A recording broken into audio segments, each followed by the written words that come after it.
만나게 돼서 너무나 반갑고 초청해 주셔서 감사합니다. 이게 또 그리고 이렇게 좋은 또 예배 공간이 생긴 소식에 저도 마음이 같이 기뻐요. 사실 이제 유병희 목사님이 지난 수요일에 저희 교회 왔다 가셨어요. 왔다 가셔서 너무 큰 은혜를 주셔서 저도 이제 동일하게 그 은혜를 갚아야겠다는 생각으로 왔습니다. 그래서 자, 화면 한번 이제 보여주시고 오늘 여러분 근데 저 낯설죠? 괜찮아요? 전 되게 편한데 저는 원래 반대잖아요. 회중이 편하고 강사가 긴장해야 되는데 전 너무 편한데 여러분들이 굳어 계셔가지고 네, 괜찮으신 거죠? 네. 여러분 어떤 기대로 오셨어요? 빨리 끝내기를 바라는. 여러분들 잠깐만 이제 화면 연결에 문제가 있는 것 같은데 네, 됐나요? 네, 잠깐만 다녀오겠습니다. 네, 됐습니까? 네. 그럴까요? 짠 넘기면 되나요? 네. 뭔가 문제가 있군요. 잠깐만요. 혹시 설정에 선생님들 잠깐 개인 묵상하고 계세요? 네, 개인 묵상. 네. 아까 테스트 때까지 괜찮았는데 네. 디스플레이 가볼까요? 된 것 같습니다. 네. 여기까지 되는구나. 네, 이제 가볼까요? 네, 제가 네네 위에서 한번. 그럼 그동안 뭐 해야 돼요 저는? 네. 자, 오늘 이제 서원적인 말씀 먼저 드릴게요. 시편 16편 3절 말씀인데 여러분 잘 보세요. 시편 16편 3절 말씀인데 다윗의 시편인데 다윗의 입을 빌려서 하나님께서 이렇게 말씀을 하신 거죠. 그래서 보면은 땅에 있는 모든 성도들은 존귀한 자들이니 나의 모든 즐거움이 그들에게 있도다 이렇게 나와요. 여러분 한번 생각해 보세요.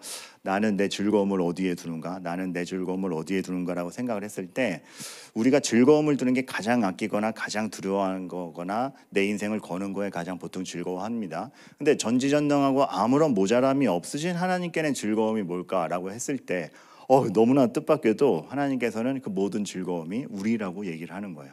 이거 벌써 되게 감동이 크죠. 전지전능한 하나님이 뭐에 자신의 즐거움을 걸고 있는가라고 했을 때 오늘 말씀 봐요. 나의 모든 즐거움이 그들에게 있도다. 성도에게 있도다라고 얘기를 하는 겁니다. 여러분 저는 오늘 한 가지 목표가 있어요. 여러분들이 정말로 하나님에게 얼마나 주목받는 분들이고 얼마나 여러분들의 인생이 하나님께 달려있는지를 그 시선을 우리가 함께 알아가기를 좀 바라는 마음이 큽니다. 네, 그래서 그러한 취지로 말씀을 전할 건데 여러분 기대가 되시나요? 네, 기대가 되시나요? 네, 그래서 혹시나 그 화면이 안 나올 것 같으면 안 된다라고 해주시면 화면 없이 할게요. 네, 그래서 방송팀에서 얘기해 주시면 그렇게 하도록 하겠습니다. 네. 저도 이제 시간 끄는데 한계가 오고 있어요. 네, 그래서 표정은 여유롭지만 지금 등에 식은땀이 흐르고 다리가 떨리고 지금 이렇게 폼 잡으려고 기댄 게 아니고 서 있을 수가 없어서 떨려서 기대고 있다라는 걸 여러분들이 아시고, 근데 참 가식적이죠. 표정은 하나도 떨어 보이지 않고 긴장이 되지 않아요. 근데 여러분 그게 있는 것 같습니다. 지금 제가 장난처럼 얘기를 했지만 여러분들 삶이 그런 것 같아요. 그러니까 우리가 굉장히 떨고 있고 긴장하고 있는데, 그렇죠. 떨고 있고 긴장하고 있는데 아닌 척하고 살아가고 있는지도 모르겠어요. 그래서 여러분들이 사실은 굉장히 위로가 필요하고 굉장히 기댈 때가 필요하고 굉장히 어려움이 없는데 어떻게 보면은 티내지 않고 그 긴장을 어디다 발설할 수는 없어가지고 사실은 괜찮다 그러면서 여겨왔지만 모든 분들에게 그런 위로가 필요하지 않은가라는 생각이 듭니다. 그래서 그러한 지점들을 여러분께 말씀을 드리고, 자, 여러분들 이제 한번 방송팀에서는 방송진대로 애를 써주시겠지만 저는 저대로 진도를 나가야겠습니다. 그렇죠. 아니면 여러분 괜찮다 그러면은 좀만 더 시간 끌고 아니잖아요. 네, 그냥 시작을 하도록 할게요. 자, 여러분 저에겐 좀 상처가 있어요. 어떤 상처가 있냐면 여러분 제 이름 기억나세요 지금? 뭐예요? 박민근이잖아요. 제가 사실은 딱 봤을 때 이렇게 거룩한 느낌은 없잖아요. 그러잖아요. 여러분 딱 봤을 때 거룩한 느낌이 없잖아요. 그러니까 유병희 목사님이 목사라고 소개했기 때문에 지금 목사인 줄 아는 거지, 그냥 만났으면 보험회사 직원이거나 그냥 외판원인 줄 알았을 거예요. 그러니까 그런 게 전도사 때는 더 사실 훨씬 더 그 거룩함이 없었어요. 그리고 이게 자세로 보나 태도로 보나 외양으로 보나 스타일로 보나 이게 뭐 교역자의 길을 가도 되는 사람인가라는 의심을 많이 받았고, 처음 사역을 초등학교 1, 2, 3학년 아이들을 맡아서 했었습니다. 근데 아이들도 아는 거예요. 아이들 딱 봤을 때 목회자로서의 권위가 없다, 이거 딱 아는 거예요. 애들이 제 말 안 들었습니다. 그래서 저도 이걸 해야 되나 말아야 되나 굉장히 어려움이 많았어요. 그때 이제 제가 신학교 2학년 올라가면서 한번 각오를 했어요. 하나님께 물었어요. 제가 진짜 이 길을 가는 걸, 아이들의 이 길을 가도 되냐 안 되냐 아이들의 입을 통해서 보여주시옵소서. 그래서 제가 아이들 여자애 둘을 딱 불렀어요. 초등학교 2학년짜리 애 둘을 불러다가 이렇게 얘기를 했습니다. 나 어떻게 생각해? 묻고 싶은 거죠. 근데 아무리 초등학생이지만 눈치가 있어서 대놓고 나 어떻게 생각해? 그러면 좋든 싫든 좋다고 합니다. 그래서 제가 그 본심을 알고 싶어가지고 좀 꾀를 내서 내 이름 가지고 삼행시 지어봐 딱 시켰어요. 그랬더니 애들이 이제 초등학교 2학년 여자애들이 고민하다가 제 이름으로 삼행시를 지어왔어요. 박, 뭐라 그럴게요? 박식하고, 뭔가 똑똑해 보이긴 했나 봐요. 민첩하고, 부지런해 보이긴 했나 봐요. 의외였어요. 제가 그렇게 긍정적 캐릭터가 아닌데. 근면 성실하다 이렇게 나올 줄 알았어요. 근데 근 하니까 애들이 그렇게 써왔어요. 근데 재수없다 이렇게 써온 거야. 그래서 이것이 나의 인생은 내가 지금 이 길을 가도 되는 것인가, 나의 어떤 내가 돌보는 아이들에게 이 정도밖에 안 된다면 내가 과연 이 아이들을 돌볼 자격이 있는 것인가, 안 하려고 그랬습니다. 안 하려고 그럴 때 하나님께서 저에게 탁 보여주신 장면이 있어요. 뭐냐면 사진 한 장이었는데 그 사진이 말씀처럼 다가왔어요. 불타는 떨기나무. 여러분 뭐라고요? 불타는 떨기나무. 여러분 불타는 떨기나무는 어디 나오니까? 지금 한 분이 제가 왜 기가 막혀 하냐면 불타는 떨기나무 어디 나옵니까? 입 모양이 성경. 성경인 줄 누가 몰라요. 지금 좀 우리 문맥을 갖고 하자고요. 이러면 슬픕니다. 지금 제가. 여러분 성경에 나와요. 성경에 나오는데 그 모세가 광야에서 방황할 때, 하지만 하나님이 모세를 다시 찾아와서 부를 때 불타는 떨기나무에서 만나지 않습니까? 그렇죠? 근데 여러분 불타는 떨기나무라는 게 상징성이 커요. 그러니까 이거는 조금 현실적인 거를 진짜 파악은 해봐야겠지만, 제가 이스라엘을 놀러 갔다가 유대인들로부터 들은 얘기 중에 하나가 뭐냐면, 떨기나무가 불 꺼지지 않는 불로 나타났다는 거는 모세에게 굉장히 큰 상징적이었을 거라는 거죠. 왜냐하면 떨기나무는 이런 특징이 있기 때문에 그렇습니다. 여러분 객관식으로 할게요. 다음 중 떨기나무의 특징인 거 한번 맞춰보세요. 그래도 하나님이 나타나신 나무인데 좀 특별하지 않겠는가? 1번, 떨기나무는 뿌리가 없다. 뿌리 없이 자라는 신비한 나무일 수 있겠구나. 2번, 지금은 없다. 하나님이 신비함을 위해서 옛날에만 있고 지금은 없다. 3번, 잎이 없다. 아니 잎사귀가 없는 나무가 드문데 잎이 없다. 4번, 쓸데없다. 이런 몇 번이게 한번 손가락으로 표시해 보세요. 뿌리가 없다, 지금은 없다, 잎이 없다, 쓸데가 없다. 몇 번일 것 같으세요? 하나, 둘, 셋 하면 손가락으로 한번 표시해 보도록 하겠습니다. 하나, 둘, 셋. 네. 제가 많은 교회에서 이 퀴즈를 냈지만 쓸데없다라는 답변을 이렇게 대대적으로 한 교회는 처음입니다. 그래서 지금 여러분들의 심정인 거예요? 여러분들의 지금 심정, 뭐 인생 없어, 지금 다 억하심정에서 나오신 거예요? 답이 쓸데없다가 맞아요. 쓸데없다가 맞아. 열매가 없어요. 잎사귀가 얇아서 그늘도 만들지를 못해요. 목재로도 그러니까 이렇게 뭐 가구를 만들 만큼 튼튼하지 않은 나무라고 합니다. 그리고 이렇게 땔감으로 잘 쓰지도 않는데요. 왜냐하면 눅눅해가지고 잘 안 타나 봐. 정말 쓸데없는 나무. 길거리에 뿌려놔도 안 가져가는 나무 중에 하나가 쓸데없는 나무래요. 그런데 그 쓸데없는 나무에서 하나님이 나타나시면서 모세를 불렀어요. 어떤 모세에게? 쓸데없어 보이는 80세 모세에게. 여러분 이거 중요합니다. 모세가 떨기나무가 꺼지지 않고 타는 걸 보면서 자신을 봤을 거예요. 여러분 좀 전략적으로 생각하면 40살 때 모세는 왕자였습니다. 80살 지금 살인자로 몰려서 튀어나왔고 왕자직 다 잃고 양치기 하고 있는 80세 노인이 됐습니다. 여러분들이 리더라면, 여러분들이 이스라엘을 구원하려는, 이스라엘을 구원하겠다라는 정말 구원의 계획을 세우는 리더라면 여러분은 40세 왕자를 쓰겠습니까? 80살 할아버지를 쓰겠습니까? 답은 딱 나와요. 사실 기능적으로 보고 기량적으로 가면 40살 왕자가 훨씬 전략적으로 좋죠. 그런데 하나님은 뜻밖에도 80살 할아버지 모세에게, 양치기에게 나타나셔서 이제 일하자라고 합니다. 거기서 이제 모세가 떨기나무가 타는 걸 보면서 보는 거죠. 여러분, 신앙이란 내가 할 수 있다가 아니라 내가 얼마나 하나님께 의지하고 있냐를 보는 게 신앙입니다. 신앙이라는 거는, 믿음이라는 것은 내가 뭘 할 수 있느냐를 믿는 게 아니라 내가 얼마나 하나님을 의지하는가를 보는 겁니다. 40살 왕자 때 모세, 젊음도 있을 것이고 관직도 있을 것이고 여러 가지 파워도 있었을 것입니다. 하지만 40살 왕자 모세가 80살 할아버지 모세를 쫓아올 수 없는 딱 한 가지가 있습니다. 절대 쫓아오지 못하는 것. 무엇? 하나님을 의존하는 데 있어서는 못 쫓아옵니다. 하나님께서 바라시는 것은 정말 네가 나에게 얼마나 의지하는가. 여러분, 성도란 얼마나 좋은 기량을 보이는가로 하나님이 기뻐하시지 않습니다. 얼마나 하나님과 함께 있느냐로 보이는 겁니다. 여러분, 너무 자신감 잃지 마세요. 그러니까 나 왜 이렇게 뭐 보여주는 게 없을까? 여러분, 하나님은 왕자 모세를 바라지 않고 할아버지 모세를 바라셨어요. 왜냐하면 나는 할 수 있다를 보여주는 것이 아니라 하나님과 함께 있음을, 하나님께 의지하고 있음을 보여주기 때문에 그렇습니다. 떨기나무가 스스로 탔으면 재밖에 안 될 겁니다. 근데 하나님이 태우시니까 꺼지지 않고 타는 겁니다. 여러분, 그렇게 되시기를 바라요. 아시겠죠? 그러니까 여러분이 얼마나 하나님과 밀착되어 있는가, 하나님과 함께 있는가. 그래서 하나님이 나를 어떻게 보고 있는가를 시선으로 정해야지, 내가 무엇으로 이루고 있는가로 여러분의 시선이 꽂히면 여러분의 신앙의 방향타는 겉돌게 됩니다.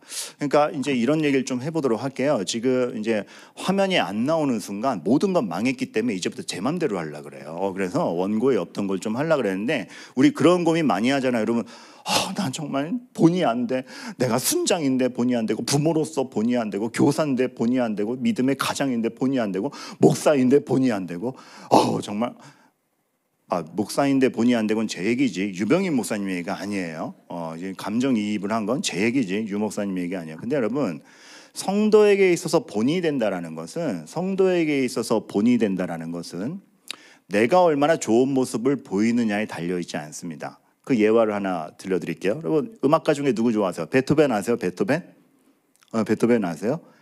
여러분, 이거 하나 부탁드릴게요. 지금 화면이 안 나오고 원고대로 안 되고 지금 망한 상태예요. 그래서 여러분이 호응도 없으면 정말 망하는 거예요. 그래서 베토벤 아시죠? 베토벤 아시죠? 근데 여러분, 베토벤 영화 중에 제가 굉장히 그 감명 깊게 본 것 중에 하나가 카핑 베토벤이라는 영화가 있습니다. 그래서 베토벤 옆에서 안나 홀츠가 얼마나 끝까지 베토벤을 돌봤는가에 대한 얘기인데, 여러분, 근데 거기서 이런 에피소드가 있어요. 안나 홀츠가 베토벤을 돌보는데 귀도 먹고 이제 음감도 없고 성격도 괴팍해지니까 뭐 장점이었는데, 안나 홀츠는 너무나 성실하게 돌보는 겁니다. 베토벤이 너무 성실하게 자기를 돌봐주니까 의심을 해요. 너 왜 내 옆에 있는 거야? 내 악보 훔쳐가려고 그러지? 뭔가 나를 죽이려고 그러는 거 아니야? 이렇게 오히려 헌신하는 안나 홀츠를 의심을 하기 시작해요. 안나 홀츠 입장에서 얼마나 가슴이 아파요. 그래서 맨날 괴롭히고 타박하고 의심하고, 이거의 연속입니다. 그래, 어느 날 베토벤이 정신을 딱 차려요.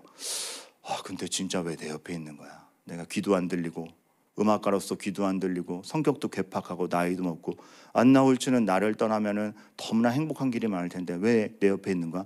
너무 미안하다. 진지하게 물어요. 안나, 영어로 했을까요? 독어로 했을까요? 저는 통역해 드려야 되니까. 안나, 너 왜 내 옆에 있는 거야? 그때 안나가 끝내주는 말을 합니다. 당신을 보면 음악에 대한 확신이 생겨요. 당신은 괴팍하지만, 당신은 귀가 먹었지만, 귀가 먹었는데도 악보를 그리려 하고 악상을 생각해내고, 귀가 먹고 안 들리고 재산도 없고 아무것도 보장되는 것도 없는데 어떻게든 떠오르는 악상을 기록하고 여기에 모든 기쁨과 즐거움을 두는 걸 보면 음악이 뭐가 있구나. 당신을 보면 음악에 대한 확신이 생겨요. 당신이 멋있어서가 아니라 당신을 보면 음악에 대한 확신이 생겨요. 나는 가장으로서 본의 안 돼. 아빠를 보면 하나님에 대한 확신이 생겨요. 아빠가 성격도 이렇고 괴팍하고 사업도 망했고, 그런데 울어도 하나님 앞에서 울고 그 어려움을 다른 게 아니라 기도로 해결하라는 아빠를 보면은, 그럼에도 불구하고 교회에 나가려는 아빠를 보면 하나님에 대한 확신이 생겨요. 내 기량이 안 좋고 내가 보여줄 게 없고 나는 귀가 먹은 것 같고 나는 괴팍하지만, 내가 그럼에도 불구하고 하나님을 의지하는 걸 보면서 여기 뭐 있구나, 여기엔 정말 생명이 있구나, 정말 우리가 의지할 만한 뭐가 있구나. 여러분, 여러분의 기능을 보는 게 아니고 여러분을 붙잡는 하나님을 보여주시기 바랍니다. 그래서 저는 여러분에 대한 평가가 그랬으면 좋겠어. 여러분을 보면 하나님에 대한 확신이 생겨요. 여러분을 보면 하나님에 대한 확신이 생겨요. 전 유병희 목사님 보면 하나님에 대한 확신이 생겨요. 유 목사님, 성도들이 동의를 안 하네. 이거 어떡하면 좋지? 이거 진짜 이거 유 목사님을 위한 멘트였는데 동의를 안 하네. 여러분 진짜 그래요. 우리가 강해서가 아니에요. 우리가 강해서가 아니에요. 장례식장에서 정말 그 죽음의 현장에서 울음이 나는데도 천국 소망을 확신합니다라는 것에서 왜 이 죽음의 순간에 할 말이 있지? 당신을 보면 하나님에 대한 확신이 생겨요. 여러분, 여러분을 보고 하나님에 대한 확신이 늘어가기를 바랍니다.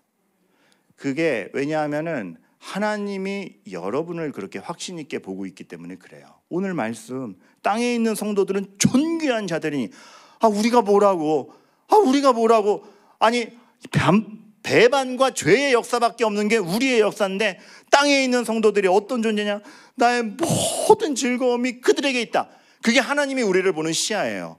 그 시야를 방해할 거는 아무것도 없어요. 오로지 하나, 예수 그리스도 안에 있을 때 주님이 하나님이 우리를 그렇게 보시는 거고, 예수 그리스도 밖에 있을 때 하나님은 우리를 죄인으로서 처단하실 수밖에 없는데, 사진의 사랑과 그리스도의 구원 역사와 십자가 가운데에서 모든 즐거움을 우리에게 두신다라고 하는데, 세상의 그 어떤 것이 여러분의 자존감을 낮추고 세상의 그 어떤 어려움이 하나님과 여러분의 관계를 방해한다고 하는 겁니다. 예수님이 제일 두려워야죠. 그렇죠? 예수님에게 끊기는 게 제일 두려워야죠. 우리는 가만 보면 예수님께 끊기는 게 두려운 게 아니고 예수님이 내가 원하는 걸 안 갖다 줄까 봐 두려워하는 거에 더 가까워요. 그러니까 이걸 놓칠까 봐, 이걸 붙잡는데 예수님의 이름이 동원되는 건지, 아니면 이거를 붙잡게 하시는 분도 못 붙잡게 하시는 분도 예수님이시니 나는 이걸 붙잡고 말겠다, 아니 나는 예수님을 붙잡고 말겠다로 가는지, 여러분 예수님이 여러분에게 정말 대상이 되기를 간절히 바랍니다. 그래서 사실 저는 이제 설교를 진행하면서도 혹시나 중간에라도 노트북이 켜질까 그랬는데 노트북을 덮고 갔어요. 그러니까 이제 완전히 이제 소망은 끝난 거예요. 그러나 여러분들, 저는 오늘 밤에 하나 확신하게 됩니다. 화면이 없다고 은혜가 방해되지 않아요. 그러니까 더 잘 전해드리고 싶은 게 있어서 보여드릴 자료가 있고 해온 거지만, 그거는 도구일 뿐 도구가 없다고 우리가 망하지 않습니다. 그러니까 저는 지금 장난같이 얘기했지만 이 방송팀을 보면서 하나님에 대한 확신이 생기는 거예요. 왜냐하면 지금 어떻게든 설교자를 도우려 하고 예배를 도우려 하고 여러분들을 위해서 막 지금도 분주하거든요. 눈빛들이 애쓰고 하고, 그러한 것들을 보면서 하나님에 대한 확신이 생기는 거죠. 기능성이 문제가 아니고 그러한 태도, 그렇게 하나님을 만나고자 하는 것들, 그 움직임이 너무나 하나님에 대한 확신이 생기는 거죠. 여러분, 지금 여러분 연령대를 모르겠는데 모래시계라는 드라마 아세요? 모래시계라는 드라마. 끄떡이시는 분들은 이제 저랑 좀 비슷한 세대인 것 같아요. 그래서 저 몇 살이게요? 아니, 왜냐하면 지금 저랑 비슷한 세대신 거 그래요 했더니 한 분 표정이 네가 몇 살인데? 라는 표정이셨어요. 그 세대예요. 네, 근데 모래시계라는 옛날에 드라마가 있었는데, 모래시계에 보면은 이제 그 젊은 청년들도 그 대사는 알지 모르겠어요. 그 최민수 씨가 이렇게 하면 가실 수 있을 거라 생각했어요. 그 대사 나오는 드라마가 모래시계예요. 그래서 그 모래시계에 보면 그 고현정 씨, 미스코리아 출신 고현정 씨가 나오는데, 고현정 씨의 아빠가 조폭두목이에요. 근데 아들이 없어요. 그러니까 이 조직을 딸에게 물려줘야 돼요. 그러니까 아빠가 딸을 강하게 키웁니다. 근데 조직원들은 딸이라 그러니까 우습게 여기고 젊으니까 우습게 여겨서 순종을 하지 않아요. 고현정 씨가 리더 훈련을 받는데 말을 안 들어. 그래서 하루는 이렇게 조직원들 모아놓고 막 소리를 질렀어. 그러니까 더 비웃어요. 이제 안 되니까 소리 지른다 막 비웃어요. 거기서 아빠가 박근영 씨거든요. 박근영 씨가 딱 오더니 고현정 씨 딸을 방으로 불러요. 그러더니 이 말을 해요. 자, 지금부터 내 말 잘 들어. 정말 화내고 싶으면 소리를 지르지 말고 목소리를 낮춰. 그 말 하는데 멋있더라고요. 여러분, 이게 진짜 이게 진짜 여유가 있고 진짜 힘이 있는 사람은 소리를 지르지 않아요. 그러니까 예를 들어 드릴게요. 조용히 해. 제가 막 이러는 거랑 지금 여러분들이 막 제 설교 안 듣고 막 떠들어요. 그러니까 제가 조용히 하세요. 이거랑 막 떠들고 있는데 조용히 하시죠. 둘 다 아니에요? 둘 다 아니에요? 근데 정말 권위 있는 사람은 언성을 높이지 않는다. 목소리를 낮춰. 근데 그 대사가 너무 멋있는 거예요. 근데 제가 지금 말씀드리고자 하는 건 그 대사가 멋있었다가 아니라 그걸 딱 듣는 순간에 이런 생각이 드는 거죠. 이 대사 누가 썼지? 너무 멋있으니까. 여러분, 여러분의 삶을 보고 여러분의 사랑의 언어를 듣고 정말 위기의 순간에 그래도 괜찮아. 합력하여 선을 이룰 수 있어. 이걸로 우리가 망하지 않아. 여러분들의 생명의 언어를 다 뱉어내는 순간에 그걸 듣고 이 대사 누가 썼지? 누가 쓰겠냐? 하나님이 썼지. 여러분의 말과 여러분의 행동과 여러분의 결정을 통해서 우리를 만든 분이 누구고 우리에게 이런 대사를 주신 분이 누구고 우리에게 이러한 말을 할 수 있도록 정말 이 대사 누가 썼지?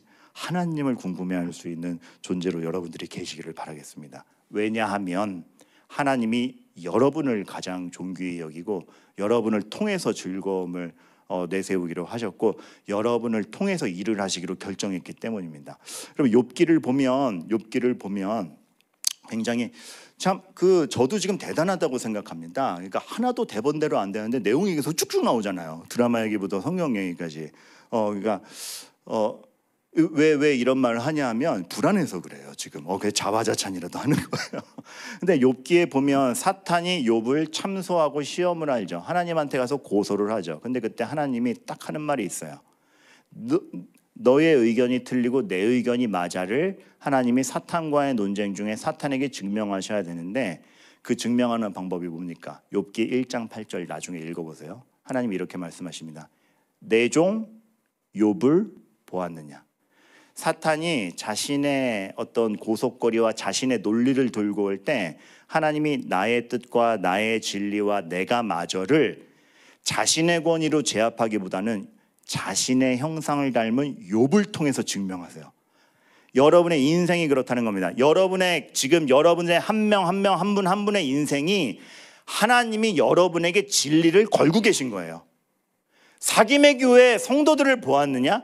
너의 사탄, 너의 유혹과 너의 논리 다 틀리고 나의 진리와 나의 말과 나의 약속이 맞다라는 것이 사김의 교회 성도들의 인생을 통하여 증명할 것이다.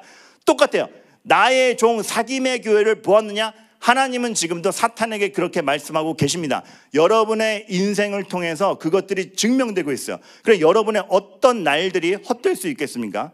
여러분의 어떤 날들이 무의미할 수 있겠습니까? 하나님은 여러분들 정말 크게 여기시고 그리스도 안에서 여러분 정말 존귀히 여기시고 여러분이 겪는 것들에 대해서 방관하지 아니하시며 여러분이 겪는 모든 것을 의미 있게 여기십니다. 그래서 여러분에겐 날아간 것 같은 날, 여러분에겐 무의미한 것 같은 날, 여러분에겐 전성기 같지 않은 날, 모세가 광야에서 40년 동안 양치면서 비전을 가졌겠습니까? 의미를 가졌겠습니까? 뭔가 야망을 가졌겠습니까? 날아가는 날인 줄 알았겠죠. 왕자였던 사람이 광야에서 양치기 하면서 의미 없고 날아가고 그냥 오늘 하루 잘 먹고 살고 사고나 치지 말자고 갔겠죠. 그러나 그 날들도 하나님의 손길에 들어오니 전혀 무의미한 날이 아니며 나는 너를 만들고 있었다. 나는 너의 하나님이기를 포기한 적이 없었다. 나는 스스로 있는 자니라가 나오는 건데 그 하나님이 여러분의 하나님 아닙니까? 그렇다면 여러분의 인생에도 무의미한 날 없고 날아가는 날 없고 오늘 호사야 아무것도 된 게 없어요. 그냥 살았어요. 그냥이 아니라 하나님 손 안에서 뭐가 만들어졌을지 모르는 그날이 온 겁니다. 그래서 고린도전서 15장 58절 정말로 낙심하지 말라 그러면서 너희들의 어떤 날도 헛되지 아니한다. 바울 사도가 그 얘기를 하는 이유가 있는 겁니다. 우리는 본능적으로 내가 좋았던 시절만 기억해요. 나의 전성기 시절만 추억해요. 하지만 하나님은 여러분들이 기억하기도 싫은 날, 상처받은 날, 무의미하게 날려먹은 날 모두를 합쳐서 여러분을 만드십니다. 그렇기 때문에 모든 것이 합력하여 선을 이루니다입니다. 니네가 잘 나갔던 날, 성공했던 날, 의미 있게 여기는 날만이 아니라 모든 것이 합력하여 선을 이룬다. 고난당한 날 고난이 일하며 절망한 날 절망이 일하며 잘된 날 잘된 게 일하고 모든 것이 합력하여 선을 이룬다. 그래서 너희들은 잘된 날 교만하지 않고 안 된 날 낙심하지 않은 바울의 빌립보서 4장 말씀처럼 천한 데 있으나 부한 데 있으나 그리스도 예수 안에서 모든 것이 가하다는 것을 인생 전체를 걸고 증명하는 성도들이 될 것이다. 나의 모든 즐거움이 너희들에게 있다. 나의 자부심은 너희에게 달려있다. 와, 하나님 그렇게 말씀하시는 겁니다. 그러니까 여러분들의 오늘 하루가 여러분의 시야에서는 덧없이 날아난 것 같아도 절대 덧없이 않다라는 걸 여러분 확신하시기 바라요. 왜냐하면 여러분 신앙과 삶은 괴리가 있어요. 믿음과 삶은 괴리가 있어요. 그러니까 이런 거랑 똑같죠. 원수를 사랑하라. 아멘? 이제 성경 말씀을 인용해도 무서워요? 원수를 사랑하라. 아멘이잖아요. 설교 시간에 원수를 사랑하라라는 선언을 들으면 아멘 합니다. 근데 예배 시간 끝나고 밖에 나갔더니 원수가 서 있어. 이가 갈리죠. 근데 그게 정상이라는 겁니다. 아멘 하는 것과 진짜 원수를 사랑하는 것 사이는 간극이 있어요. 그 간극을 정말로 아멘이 실제가 되도록 하나님이 만드신 행간과 과정이 있어요. 그것에서 그 중간 단계에서 아니 내가 하나님을 부정하는 것도 아니고 원수를 사랑하라는 말씀을 모르는 것도 아니지만 원수가 나타나면 죄송합니다. 지금 10원짜리 나올 뻔했어요. 이거 나오면은 이게 이가 갈리는 걸 어떡합니까? 라는 것에서 상황은 동의가 안 되지만 약속을 동의하기 때문에 약속에 맞추어서 상황을 지배해가는 걸 배우는 게 우리의 인생입니다. 근데 우리는 약속을 보지 않고 상황을 먼저 보죠. 그래서 약속을 믿으면서 합력하여 선을 이루실 걸 믿으니 이 원수가 지금 내 앞에 서 있는 것도 주의 섭리 가운데 내가 오래 참아 보겠습니다. 이가 갈릴지언정 앙심을 품진 않는 것. 그런데 우리는 상황을 보고 약속을 판단해버려. 아니 하나님이 계시면 왜 원수가 서 있어요? 마치 베드로가 무리를 걷는데 주님 볼 땐 파도가 무섭지 않았죠. 근데 파도는 어차피 치고 있었습니다. 근데 파도가 먼저 보일 때 가라앉는 것처럼 주님을 먼저 보면 파도가 위협이 되지 않는데 파도를 먼저 보면 죽게로 가는데 왜 파도가 아픕니까? 하고 빠지는 것처럼 여러분에게 있어서는 이 믿음과 삶의 간극에서 약속이 먼저입니까? 상황이 먼저입니까? 여러분 하나님은 여러분에게 약속을 주시고 모든 즐거움과 자신의 모든 진리와 자긍심을 믿음 있는 여러분들에게 묻어두셨어요. 그럼 여러분들 약속을 확인하셔야죠. 여러분들 약속을 확신하셔야죠. 상황보다 약속이 먼저입니다. 정말 그래요. 그래서 다윗의 시편을 봐요. 다윗의 시편을 봐요.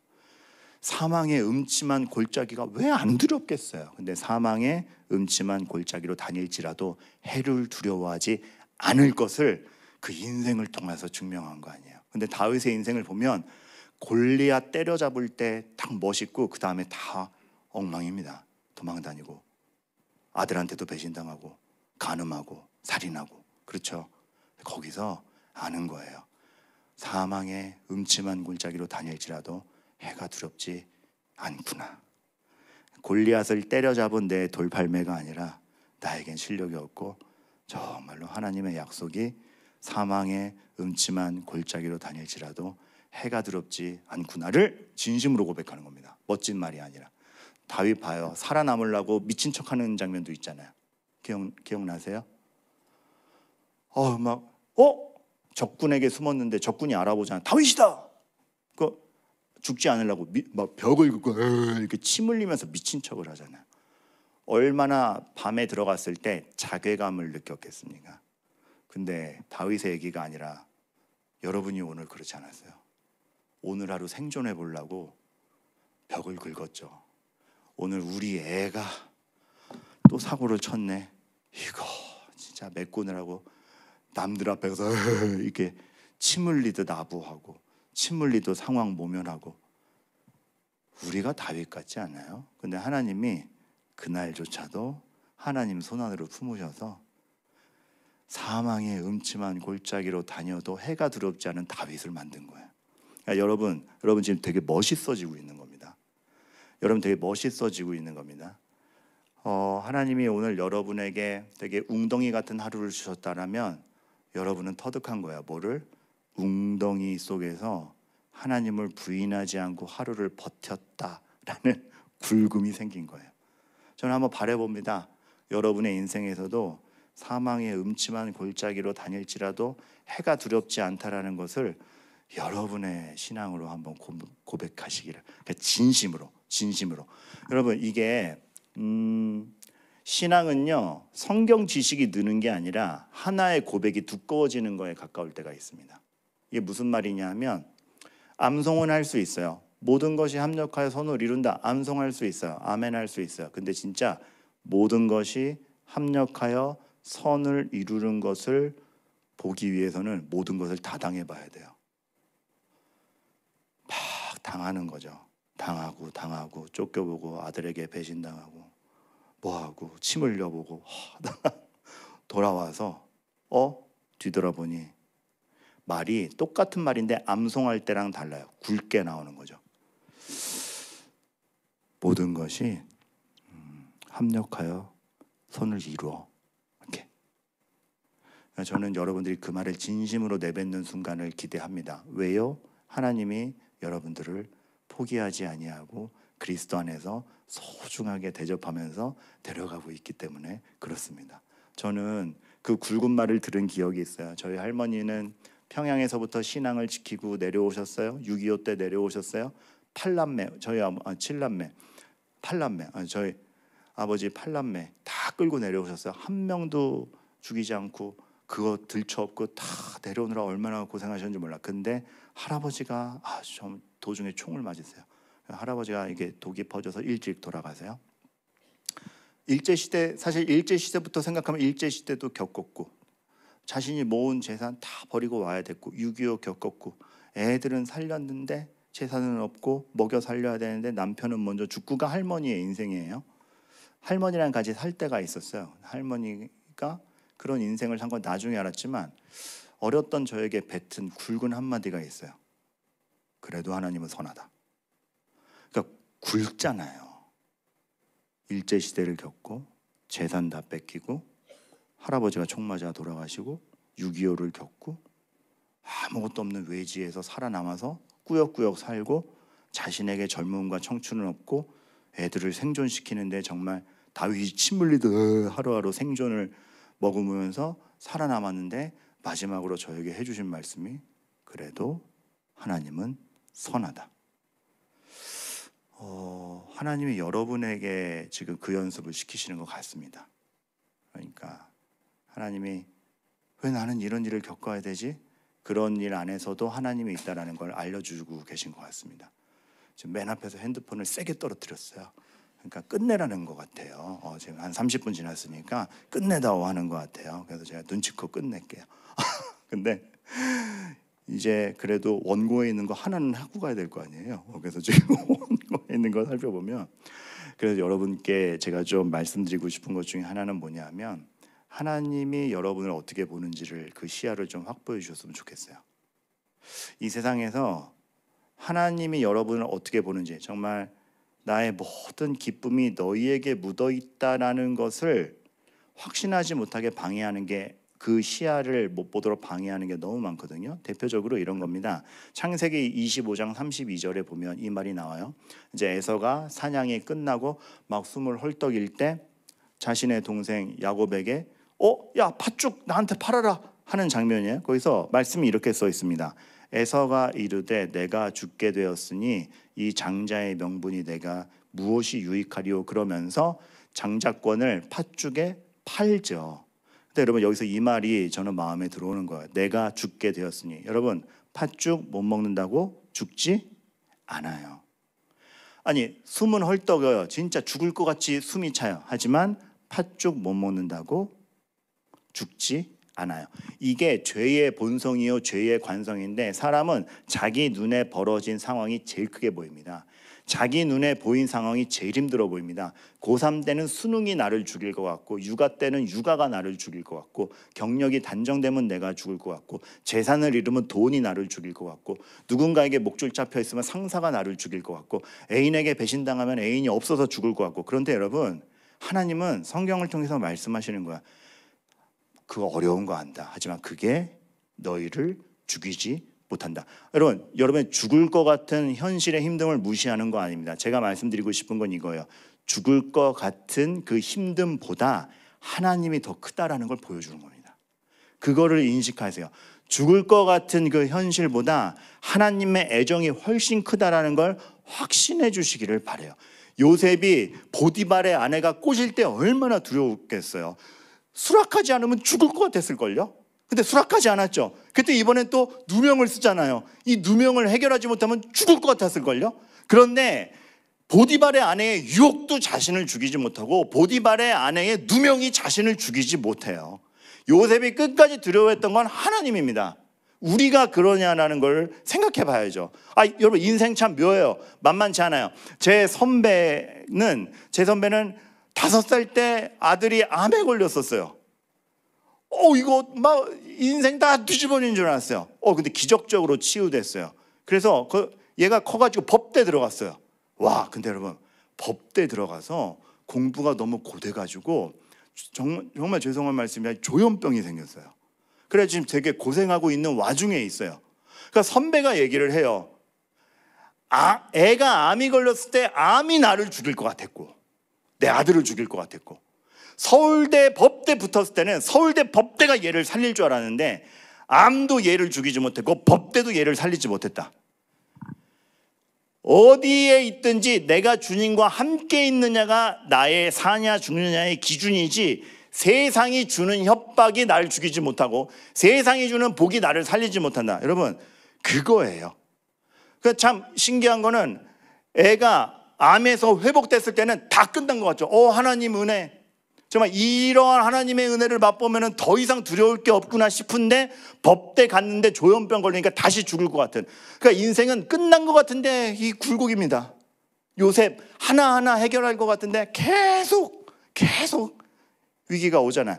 거기서 하나님은 한번 그냥 딱 스위치 키면은 다 해결된다. 앞으로의 인생은 이제 쭉쭉 뻗어나가라, 꽃길만 걸어라가 아니고 계속 겪게 하십니다. 무엇을? 모든 일을. 그래서 모든 일을 다 겪었을 때 모든 상황에서 하나님이 살아계시며 세상이 너희를 죽이지도 못하고 세상이 너희에게 소망을 주지도 못한다라는 것을 딱 알게 하는 거죠. 그래서 정말 확신으로 모든 것이 합력하여 선을 이룬다를 내가 확신하는 것이며, 그때 핀포인트가 딱 맞춰지는 거죠. 내 인생의 자긍심과 내 인생의 토대는 나에게 모든 즐거움을 걸고 계시는 하나님께 달려있지 세상이 주는 것에 달려있지 않다는 걸 진심으로 확신하게 되는. 여러분 제가 중요한 말씀 하나 드리고 갈게요. 은혜는 마취총이 아닙니다. 따라해 보세요. 은혜는 마취총이 아닙니다. 은혜를 받을 땐 모든 걱정 근심이 사라지는 것은 좋아요. 그걸 부인하는 게 아니에요. 근데 그건 마취총이 아니에요. 모든 걸 무감각하게 만들고 이제 눈 뜨면 모든 게 해결됐어, 면죄부를 주는 게 아니에요. 그 은혜를 받았기 때문에 이제 현실과 싸울 수 있는 힘이 저장된 거예요. 은혜를 받았기 때문에, 눈물을 흘렸기 때문에, 이제 하나님이 나와 함께 계심을 알았기 때문에 이 폭풍 치는 파도를 맞닥뜨릴 준비가 돼 있는 거예요. 그러니까 여러분 이제 앞으로는 이거 없었으면 좋겠습니다. 은혜 받았는데 왜 현실은 마찬가지야? 당연히 마찬가지죠. 그 현실을 하나님이 이 현실보다 크다라는 것을 이제 실제로 증명하기 위해서 은혜를 주신 건데, 마취총 맞고 아무것도 안 볼 거야 이러지 마시고 고민 끝, 행복 시작, 이게 아니고 하나님이 은혜를 주셨기 때문에, 정말 하나님이 나에게 모든 즐거움을 걸고 있고 내가 너무 존귀해서 예수 그리스도를 십자가에 못 박을 정도로 큰 은혜를 주셨기 때문에 그 은혜를 받은 나는 이제 이 폭풍 치는 현실에도 하나님이 있는 줄 알고 가보겠다. 정말 아무 덧없고 그냥 생존을 위해서 사는 것 같은 무의미해 보이는 오늘 하루를 내가 견뎌 보겠다. 여전히 원수가 서 있는데 저 원수도 하나님의 형상을 입은 줄 알고 내가 사랑해 보는 걸 비로소 해보겠다. 다윗 봐요. 사울을 죽일 기회가 생겼을 때 그의 판단 근거는 하나님의 시야입니다. 자신의 시야로 하면 사울 때문에 자기가 죽을 것 같잖아요. 사울을 없애버리면 자기가 편하잖아요. 근데 사울을 기름 부음 받은 자라고 죽이지 않습니다. 다 하나님의 시야인 거예요. 나뿐만이 아니라 하나님의 시야를 보니까 이 사울에게도 믿음이 있다면 하나님의 모든 즐거움이 사울에게 있을지언데, 그래서 기름 부음 받으신 하신 걸 텐데 내가 나의 욕심과 불안으로 죽일 수 없다. 그렇죠? 그래서 살려주는 거예요. 그래서 또 도망 다니죠. 그러나 인생 끝에 알게 되죠. 그러나 그것이 맞았다. 그럼 저는 여러분도 그럴 수 있기를 바라요. 여러분에게도 그럴 수 있기를 바랍니다. 여러분 죄송해요. 제가 첫 단추를 잘못 깨가지고 설교가 굉장히 중구난방이 됐어요. 그리고 여러분 놀랍게도 원고에 있는 건 딱 하나밖에 못했어요. 어떡하죠? 무슨 내년에 또 불러요? 그런가? 그런데 마지막으로 요거 하나는 여러분에게 전하고 싶어요. 종교개혁자 중에 마틴 루터가 있습니다. 마틴 루터가 있는데 마틴 루터가 이 정말 하나님이 우리를 존귀히 여기시고 정말 믿음 안에서 우리의 삶을 이렇게 키우시고 정말로 우리의 삶 중에 하나님의 사랑이 묻어 있고 하나님의 모든 즐거움이 우리에게 있다는 걸 확신했는데 그거를 루터는 이렇게 표현해요. 잘 들으세요. 명언 나옵니다. 명언 나옵니다. 지금 자다가 지금 일어나시면 이것만 기억하셔도 돼요. 지금 퍼뜩 일어나신 분이 계셔서 말씀드리는데 또 누군지 못 본 척 해야지. 민망해 하시니까. 근데 여러분 이거 한마디 기억하세요. 루터가 이런 말이에요. 하나님은 사랑하는 사람을 찾지 않으신다. 하나님 우리 사랑하셔서 막 찾아다니시는 거 아닌가? 잘 들으세요. 하나님은 사랑하는 사람을 찾지 않으신다. 사랑하는 사람을 창조하신다. 어떻게 해요? 저 혼자 감동했어요. 다들 막 이 눈물을 흘릴 줄 알았는데 다 뭐야? 무슨 뜻이야? 여러분 하나님은 얘는 사랑할 만한가? 찾지 않으세요. 죄인을 데려다가 의인으로 창조해 버리십니다. 너를 사랑할 만하게 내가 만들어 버린다. 너를 위해서 내가 죽을 수도 있다. 하나님은 사랑하는 사람을 찾지 않으신다. 우린 찾죠. 이 정도는 돼야 우린 찾아다니잖아요. 하나님은 사랑하는 사람을 창조하신다. 그게 여러분들이에요.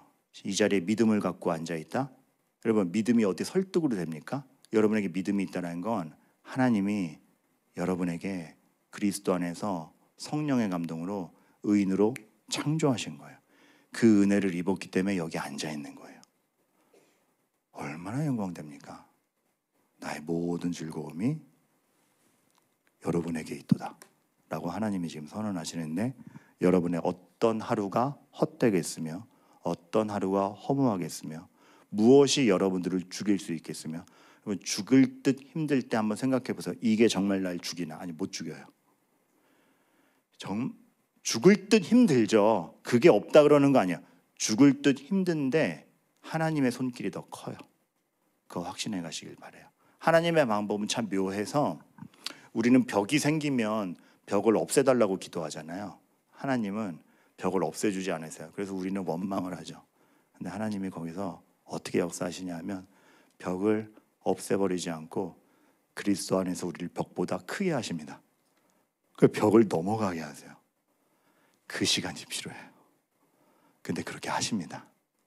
하나님이 여러분에게 아무것도 안 하는 게 아니라 그렇게 하십니다. 모세가 광야 40년 동안 벽보다 커졌을 거예요. 그게 무의미한 시간이 아니죠.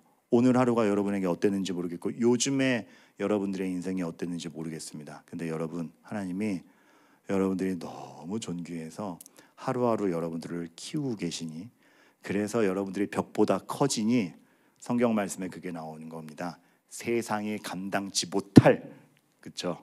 성도들 세상에 넘어가지 마시고 세상에 감당치 못할 여러분들 되시기를 바라겠고 팥죽 못 먹는다고 죽지 않아요. 여러분 팥죽 못 먹는다고 죽지 않아요.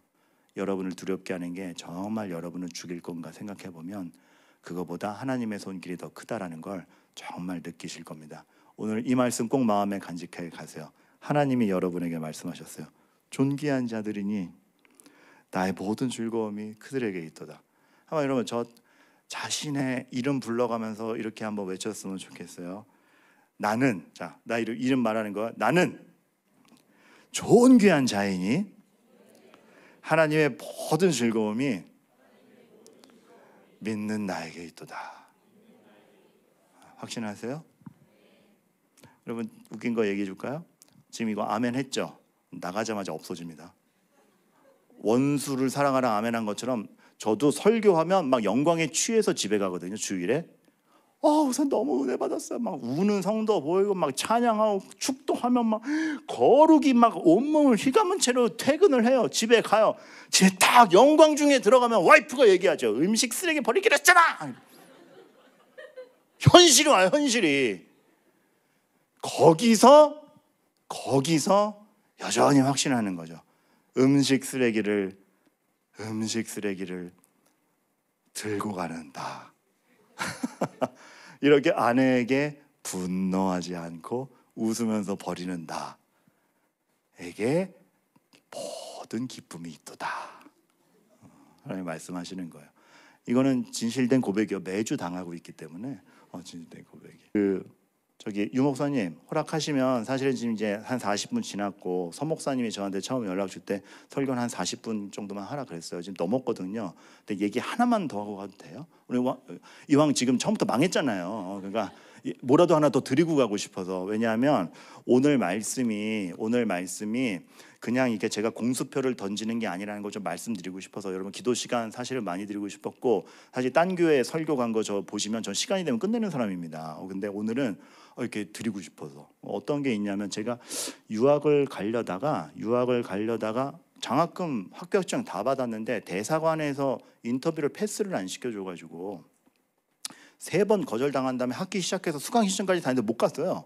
그 벌써 10년도 넘은 일이에요. 그래서 너무 억울하잖아요. 그때 웨스트민스터 캘리포니아 이렇게 가게 돼 있었는데, 그래서 원래 남가주로 집까지 계약했거든요. 남가주로 가게 돼 있었는데 갑자기 파주로 가게 된 거예요. 왜냐하면 이제 9월 학기 시작이니까 중간에 사역을 그만두면 그 중간에 다시 사역직 구할 수도 없어요. 그러다 어떡하지 그러다 보니까 파주는 그래도 여전히 좀 이게 구석에 있고 그러다 보니까 교육자들이 잘 안 갈라 그러나 봐요. 다행히 거기 저를 가르쳤던 스승이 있어서 거기는 가게 됐어요. 근데 저 입장에서는 이제 좀 의기소침하죠. 남가주로 가게 돼 있어요. 파주로 가게 되니까. 근데 그 파주로 하는데 그 교회 목사님이 정말 하나님 앞에 순전하신 분이니까 어떤 특징이 있었냐면 하나님이 만드신 창조물을 너무 귀하게 여기세요. 그래서 다시 그 교회가 논두렁 사이에 딱 건물이 있었거든요. 겨울이 되면 들쥐들이 그렇게 교회로 들어와요. 그래서 쥐 잡는 게 주중 사역 중에 하나예요. 근데 문제는 이 담임 목사님이 뭘 사랑한다고요? 하나님의 창조물들을 너무 사랑해요. 그래서 쥐가 쥐덫에 잡히면 너무 아름다운 피조물이라 다시 놔줬어야 됐어요. 그래서 쥐가 잡히면 멀리 가서 산에 올라가서 놔주는 게 저의 주 업무 중에 하나였어요. 겨울만 되면. 그런데 이게 어느 날 담임 목사님이랑 같이 있으면 같이라도 하는데 저 혼자 있을 때 또 쥐가 잡힌 거예요. 그래가지고 아니 이게 막 계속 반복되다 보니까 여러분 진짜 농담이나 어떤 쥐는 낯이 익어. 넌 또 온 것 같은데 또 온 것 같은데 분명히 낯이 익어. 얘도 저를 보고 이렇게 막 무서워하질 않는. 넌 보낸데 이번에 나중에 오지 마라. 그러면서 나 지금 그날 저 혼자 있다 보니까 이렇게 쥐덫을 들고 찍찍찍 대는데 멀리 가서 놔줘야 되니까 이제 들고 가고 있었는데, 파주가 동네는 어려울지 모르겠지만 헤이리 마을이나 예술인 마을 예쁜 카페가 많아요. 그래서 서울이나 이런 데서 많이 놀러 오십니다. 외지인들은. 근데 제가 쥐덫 들고 이렇게 가고 있는데 외제차 하나가 딱 쓰는 거예요. 창문이 쫙 열리더니 민근아 이렇게 부르는 거야. 동창이 헤이리 마을 예쁜 카페에 왔다가 제가 보이니까 너무 반가워서 문을 연 거예요. 서로 놀랐죠. 쥐덫 들고 있고 외제차고 얘는 이렇게 성공해서 얘는 쥐덫 들고 뭐 하는 거야? 그래서 서로 불러놓고선 반가워하려다가 깜짝 놀라가지고 나 각자하고 그냥 가버렸어요. 너무 자괴감이 느끼는 거예요. 그래가지고 지금 내가 쥐덫 들고 뭐 하는 건가? 이게 하나님의 영광은 어디에 있는가? 쥐덫 놓고 너무 이렇게 상실감이 크니까 사람이 멍해지면 하던 거 합니다. 그래서 스마트폰 그냥 무의식적으로 켰어요. 근데 스마트폰에 SNS에 저랑 유학 같이 준비하던 후배가 있는데 걔는 돼서 갔어요. 캘리포니아 해변에서 영어 원서 탁 펴놓고 오호라 신학을 탐구하기 위해 미국까지 온나 캘리포니아 해변의 창조의 아름다움을 보며 하나님에 대해 깊이 묵상한다. 하나님의 은혜로다. 그건 뭐 난 저주받은 건가? 걔가 그렇게 올려놓은 걸 보니까 이 상대적 박탈감이 그래가지고 내가 그 자리에서 쥐덫 들고 기도했어요. 하나님 저에게 한 번만 기회를 주신다면 정말 하나님께 충성하겠습니다. 한 번만 기회를 주세요. 그때 하나님이 저에게 주신 답이 있어요. 뭐게요? 이 말씀과 함께 주신 말씀이 있어요. 오늘이 버려진 하루가 아닌데 무슨 기회를 달라느냐? 오늘이 버려진 하루가 아닌데 무슨 기회를 달라느냐? 멋있게 양복 입고 세련된 강단 위에서 많은 사람들 속에서 설교하는 말꾼이 되는 게 너의 영광이냐? 아니면 쥐덫을 들고 있어도 정말 그 구석의 교회 하나 지키기 위해서 쥐를 잡고 고맙다, 내가 만든 피조물 하나 징그럽다고 하지 않고 그 생명을 귀히 여기서 죽이지 않고 놔주는 그게 고맙다, 나의 모든 즐거움이 너에게 있다, 나는 여전히 즐거움이 너에게 있는데 버려진 하루가 아닌데 네가 그렇게 쥐덫 들고 가는 게 오늘 여기에 이 교회를 지키는 영광된 일인데 오늘이 버려진 하루가 아닌데 뭘 기회를 달라느냐? 그 은혜가 폭풍같이 밀려오는데 여러분, 그 은혜가 폭풍같이 밀려오는데 여러분, 우리가 얼마나 하나님의 시야로 우리 인생을 안 보고 내 판단으로 보는지 너무 느끼는 순간입니다. 여러분, 오늘이 버려진 하루가 아니에요. 오늘도 하나님의 입장은 똑같아요. 나의 모든 즐거움이 너희에게 있도다. 나의 모든 즐거움이 너에게 있도다. 세상은 너희들에게 수치감을 줄지 모르지만 어디 사냐, 어디 대학 다니냐, 자녀가 어떠냐, 각종 것을 다 걸어다가 너희에게 수치감을 주지만 나는 너희에게 단언한다. 너를 사랑하기 위해서 그리스도가 죽었고 너를 사랑하기 위해서 너를 다시 재창조하였으며 나의 모든 즐거움이 너희에게 있도다. 그게 오늘 하루고 그게 내일이고 원수가 있던 어떤 비참함이 있던 몰려오는 내일 하루에서 여러분이 확신해야 될 여러분의 믿음입니다. 그것이 정말 우리 사김의 교회에게 있기를 바라겠어요. 그래서 오늘 우리가 마지막으로 찬양할 때 이 찬양했으면 좋겠어요. 주님의 시선, 주님의 시선. 가사 읽어드릴게요. 흐르는 시간이 한숨만 남기고. 여러분, 보람된 날 며칠이나 했어. 솔직히 오늘 잘 보냈다. 보람된 날 며칠이나 했어요. 다 다윗같이 하나 다 침 흘리며 살아보려고 침 흘린 것 같잖아요. 오늘이 비굴하고 어딘가에 가서 비굴하고 뭐 비전이 뚜렷했던 것도 아니고 흐르는 시간이 한숨만 남기고 반복된 삶 속에 지쳐갈 때 다 모세가 양치기 할 때 같잖아요. 오늘도 양쳐 내일도 양쳐 하는 일 똑같고 뭔가 하나님의 멋진 영광이 펼쳐지고 통쾌감이 있고 보람이 있고 반복된 삶 속에 지쳐갈 때 내 마음의 소망이 눈물 조각 될 때 아빠도 꿈이 있었다, 엄마도 꿈이 있었다, 내가 청년부 땐 뜨거웠거든. 눈물 조각 되죠. 근데 그때 가사가 이렇게 나와요. 주님의 시선 나를 비추시고 상처난 내 맘 만지시네. 말씀하시고 회복케 하시네. 뭐라고 말씀하셨을까요? 너는 존귀한 자니 나의 모든 즐거움이 너에게 있다.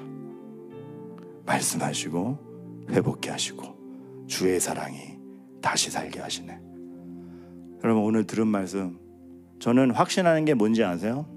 저는 오늘 되게 설교 엉망으로 했다라고 생각합니다. 하지만 하나님이 여러분을 사랑한다는 그 뭉클한 마음 가져가는 거에는 방해된 거 없다라고 생각해요.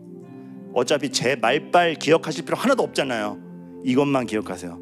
나의 모든 즐거움이 너희에게 있다. 이거 전달되는 거에는 어떤 것도 방해하지 못했다고 저는 확신합니다. 그리고 여러분 평생에 이 말씀이 있기를 바랍니다. 오늘 들으신 말씀 기억하며 오늘 시편 16편 3절을 기억하며 다 함께 찬양합니다. 흐르는 시간이 한숨만 남기고 흐르는 시간이 한숨만 남기고 반복된 실패 속 지쳐갈 때 내 맘의 소망이 눈물 조각 될 때 내 곁에 다가와 부르시네. 주님의 시선 나를 비추시고 상처난 내 맘 만지시네. 말씀하시고 회복해 하시네. 주의 사랑이 다시 살게 하시네. 여러분, 다시 한번 부를 때 정말 여러분 삶을 돌아보면서 한번 불러보시길 바라겠어요. 진짜 그런데 흐르는 시간이 한숨만 남기고, 이 실패는 한 번만 당해도 충분한데 반복되고, 무의미한 날이, 그냥 버텨보자는 날이 내일 또 오고, 그렇다고 버텼다고 뭐 소망이 오는 것도 아니고, 기도했는데 뚜렷한 결과 없고, 내 삶의 소망이 눈물로 조각될 때 주님의 시선이 나를 비추시고 말씀하시는 거죠. 존귀한 자들이니 나의 모든 즐거움이 너희에게 있도다. 그거 확신하시면서 다시 한번 우리 이 찬양, 이 소절 다시 부르고 합심해서 기도할 텐데, 먼저 정말 여러분의 삶을 정말 주님께, 주님 저 이래요 라고 정말 간구하는 마음으로 이 가사 그대로 토로하고, 그러나 주님의 시선을 확신하며 이 찬양하도록 하겠습니다. 흐르는 시간이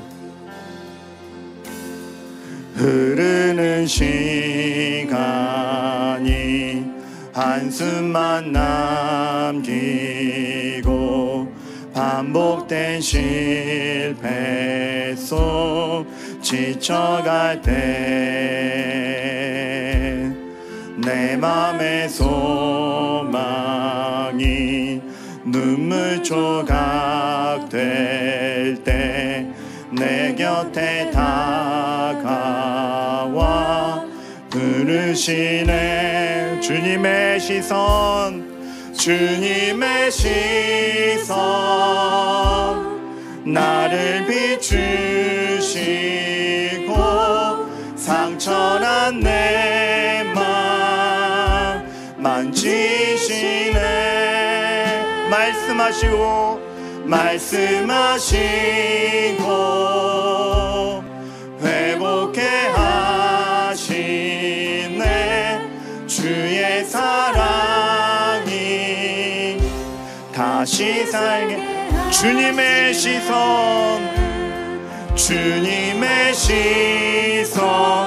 너희들은 존귀한 자들이니 나의 모든 즐거움이 너희에게 있도다. 네가 어떤 상처를 받았든지 너는 존귀한 자이니 나의 모든 즐거움이 너희에게 있도다. 나는 말한다. 너희는 존귀한 자들이니 나의 모든 즐거움이 너희에게 있도다.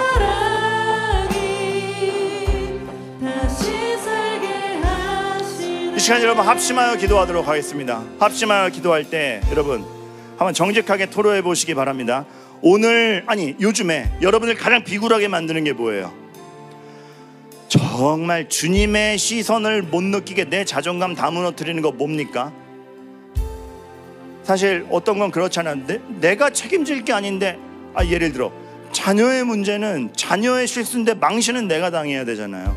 예를 들면 내가 이 돈 몇 푼 때문에 이렇게 비굴해지나? 여러분, 여러분을 비굴하게 만드는 게 뭐예요?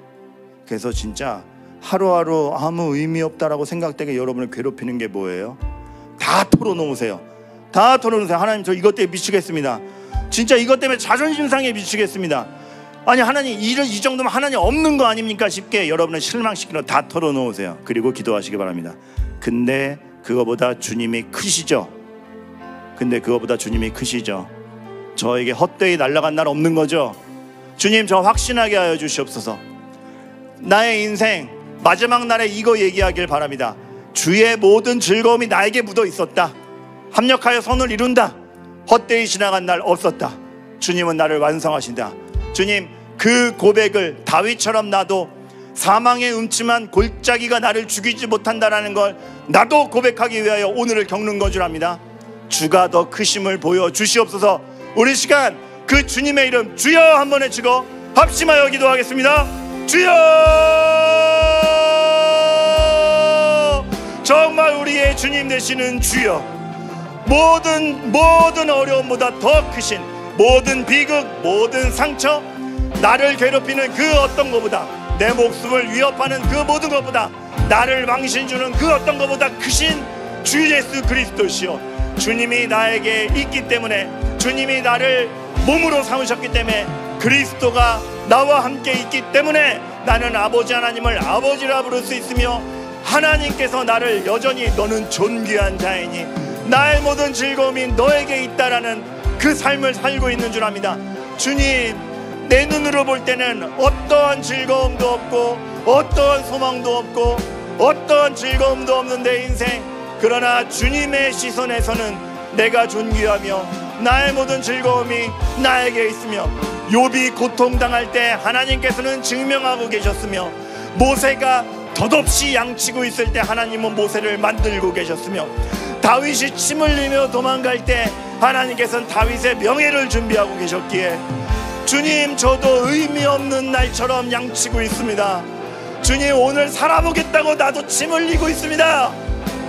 비굴해 죽겠습니다. 그러나 주께서 내 삶에 묻어두신 그 소망이 나에게도 꽃피게 하여 주시옵소서. 주님, 함께하여 주시옵소서.